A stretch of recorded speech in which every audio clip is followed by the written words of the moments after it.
English నేర్చుకుని అనర్గళంగా మాట్లాడాలనుకుంటున్నారా? అయితే వెంటనే కాల్ చేసి రిజిస్టర్ అవ్వండి. నమస్తే రమగారు. నమస్తే జయ. రమగారు, ఆషాఢ మాసంలో మనకి ముఖ్యంగా శుభకార్యాలు ఏముండవు. అవును, ఏ విధమైన శుభకార్యాలు జరుపుకోము, ప్రత్యేకించి పూజా విధానాలు కూడా ఏమి పాటించాం. కానీ గురు పౌర్ణమి వస్తుందండి ఈ మాసంలో. గురు పౌర్ణమికి ప్రత్యేకించి కొన్ని నియమ నిబంధనలు మనం పాటిస్తూ ఉంటాము. అసలు గురు పౌర్ణమి యొక్క విశిష్టతను ఒకసారి మనం మాట్లాడుకుందామండి. ఆషాఢ మాసంలో పండగలు ఉండవు కానీ పర్వదినాలు ఉన్నాయి. ఒకటి దక్షిణాయనం మొదలవుతుంది ఆషాఢం వచ్చాక. తర్వాత తొలేకాదశి ఒకటి ముఖ్యంగా చేసుకుంటాము. అందరూ తొలేకాదశి ఉపవాసాలు అవి ఉంటారు.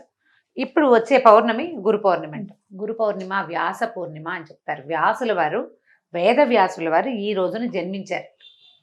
ఈ వేదవ్యాసులు అంటే ఏమిటి? మనకి వేదాలని భగవంతుడు ఒక పూర్ణ రూపంగా అందించిన వేదాన్ని 4 భాగాలుగా మానవుల యొక్క సౌలభ్యం కోసం 4 విభాగాలు చేశారు. ఆ విభాగాలు చేసిన వేదవ్యాసుల వారి జన్మదినము, ఆయన విభాగం చేసిన రోజు కూడా ఇదేనండి. దాంతోపాటుగా ఆయన భాగవతము, భారతము, అష్టాదశ పురాణాలు అన్నీ రచించి మానవాళికి అందించారు.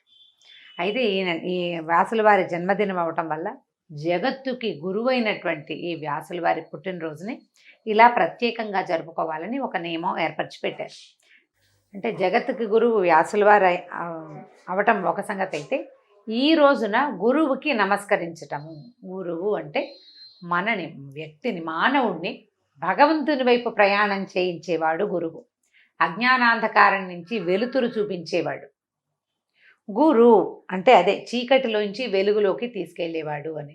అక్షరజ్ఞానం లేని వాడికి అక్షరబోధ చేసినవాడు, ఆత్మజ్ఞానం లేని వాడికి అది ఇచ్చినవాడు, ఆధ్యాత్మికమైన ఆలోచన లేని వాడిని ఆధ్యాత్మికమైన పయనాన్ని చేయించిన వాళ్ళు గురువులు. అలాంటి గురువుని స్మరించి, నమస్కరించి, పూజించడం కోసం ఈ రోజుని ఒక పర్వదినంగా మనం జరుపుకుంటాం. మనకి ప్రతివాడికి గురువు అవసరమే. ఖచ్చితంగా అండి. ఏది నేర్చుకోవాలన్నా మనిషి పుట్టగానే ఏం నేర్చుకుంటాడు? వాడంతటి వాడికి వచ్చేది వేల్చీకటం ఒకటి వస్తుంది అంతే. ఎక్కడున్నా సరే ప్రకృతి చాలా చోట్ల గురువుగా ప్రవర్తిస్తుంది. అమ్మ నాన్న కొంతవరకు మనకి గురువులుగా ఉంటారు. తల్లి ప్రథమ గురువు, తండ్రి కొంత మటుకు గురువుగా వస్తారు. ఆ తర్వాత ప్రపంచాన్ని మనకి పరిచయం చేసేవాడు గురువే. ఈ గురువుని బ్రహ్మ విష్ణు మహేశ్వర స్వరూపంగా, త్రిమూర్తులుగా ప్రతీకగా గురువుని పూజించడం భారతీయుల యొక్క సాంప్రదాయం. గురువుని గౌరవించాలి. తాకకూడని, కాలు తగలకూడని విషయాలలో గురువు ప్రధానమైన వాడని చెప్పారు చాణక్యుల వారు. కొన్నిటికి కాలు తగలకూడదు. గురువుకి గనక మన కాలు తగిలితే జన్మ జన్మాలకి మనం నరకంలో పడిపోతామని చెప్తారు. మనం ఇప్పుడు మన గురువు అంటే ఆధ్యాత్మిక గురువులు అందరికీ ఉండకపోవచ్చు, కానీ విద్యా గురువులు అందరికీ ఉంటారు ఖచ్చితంగా. ఇప్పుడు ఏ కుల వృత్తో నేర్చుకుంటారు. చిన్న పని, బతకటానికి ఉపయోగపడేది, జీవికకి ఉపయోగపడే పని నేర్పించిన వాడు కూడా గురువే. ఓ చిన్న మెషిన్ టైలరు, అతనికి మొదట కత్తిరింపు, కుట్లు నేర్పించిన వాడు గురువు. ఓ కుమ్మరి, మొట్టమొదట అతనితో ఆవం పెట్టించిన వాడు గురువు. అట్లా ప్రతి వాళ్ళకి గురువు ఉంటాడా? ఈ సాధారణంగా జీవికకి ఉపయోగపడే గురువు ముఖ్యమైన వాడు మన జీవితంలో. అదే కాకుండా మనకి భగవంతుని వైపు ప్రయాణం చేసే అవకాశాన్ని ఇచ్చేవాడు. మనం ఏ చీకటిలోనో మగ్గిపోతుంటే మనకి దారి చూపించే గురువుని ఈ రోజున పూజించాలి. అట్లా ప్రతి వాళ్ళకి ఒక్కొక్కళ్ళకి ఒకే గురువు ఉంటారు. ఆధ్యాత్మిక గురువులు కుటుంబ పరంగా అసలు వంశానుగతంగా అందరికీ ఆయనే ఉంటారు. మొత్తం వంశం వాళ్ళందరూ ఆ గురువు గారినే స్మరిస్తారు. అలాంటిది ఒక పద్ధతి ఉంటుంది. తండ్రే ప్రథమ గురువని భావించేవాళ్ళు. ఇట్లా ఎవరి విధానాన్ని బట్టి వాళ్ళు ఈ రోజున ఆ గురువుని పూజించటము, నమస్కరించటము. ఒకవేళ పూజించి నమస్కరించలేము, మనం వాళ్ళెవరు మనకు అందుబాటులో లేరు, వారిని తలుచుకుని నమస్కారం చేసుకోవటం. మామూలుగా శివ పూజ, ఇంట్లో పూజ పూజ చేసుకోవటం.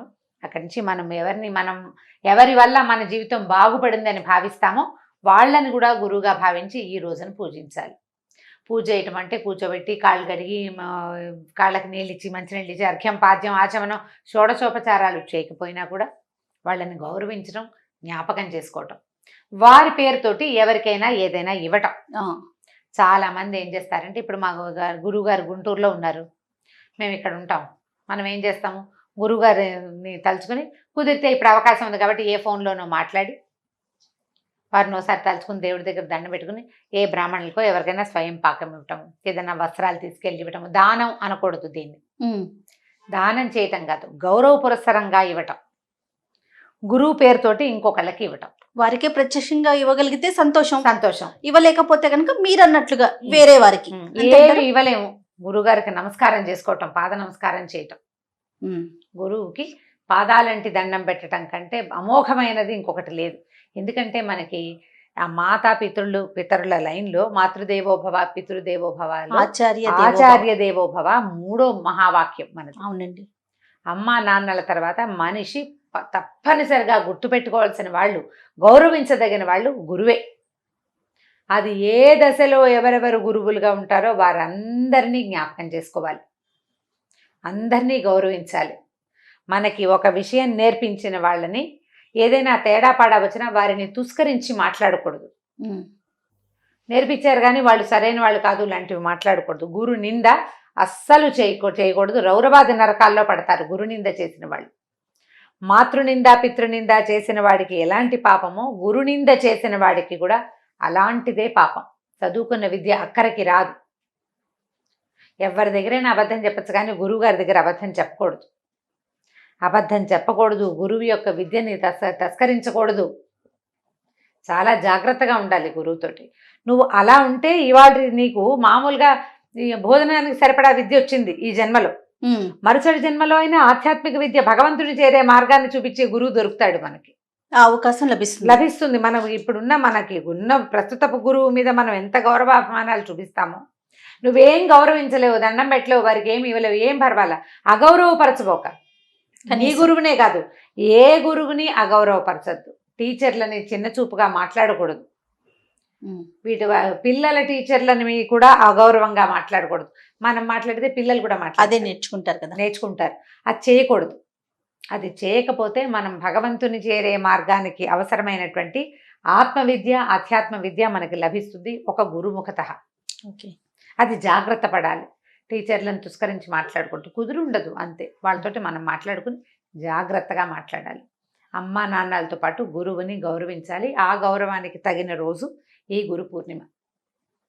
ఈ గురు పౌర్ణమి నాడు మామూలుగా మనం లలితా సహస్రం చేసుకోండి అలా చెప్పుకుంటాం. అవునండి. సాయంకాలం వేళ అమ్మవారిని భావించి చంద్రబింబంలో నమస్కారం చేసుకోవటం, ఏదైనా లలితా సహస్రం చేయటం, పాయసం లాంటివి నివేదన చేయటం, ఇవన్నీ విధానాలు మనం రెగ్యులర్గా ఎప్పుడు చేసుకునే ప్రతి పౌర్ణమికి చేస్తాం. ఈ గురు పూజ రోజున మాత్రం జ్ఞాపకం పెట్టుకుని మన గురువుగారిని ఎవరినైనా స్మరించుకోవటం, జ్ఞాపకం చేసుకోవటం, బుద్ధిలో వాళ్ళు చెప్పిన మంచి మార్గాన్ని పెట్టుకోవటం, ఒకసారి మళ్ళీ తలుచుకుని దానికి ఇంకోసారి పద్దుము దులిపి పదును చేసుకుని బుద్ధిని సక్రమమైన మార్గంలో నడిపించడం. ఈ నెలలో వచ్చే పండగ చక్కటి గొప్ప పర్వదినంలో ఇది 2 ఉన్నాయి. రెండిట్లలో ఇది ముఖ్యమైనది. దీని తర్వాత ఏంది, 15 రోజులు గడిచేసరికల్లా శ్రావణ మాసం. అన్ని పండగలు, పర్వదినాలు, బోల్డని పూజలు హడావిడిగా గడిచిపోతుంది కదా. ఈ వర్ష ఋతువుకి ముందు వచ్చినటువంటి ఈ పౌర్ణమి నాడు శ్రద్ధగా గురు నమస్కారం చేసుకోండి.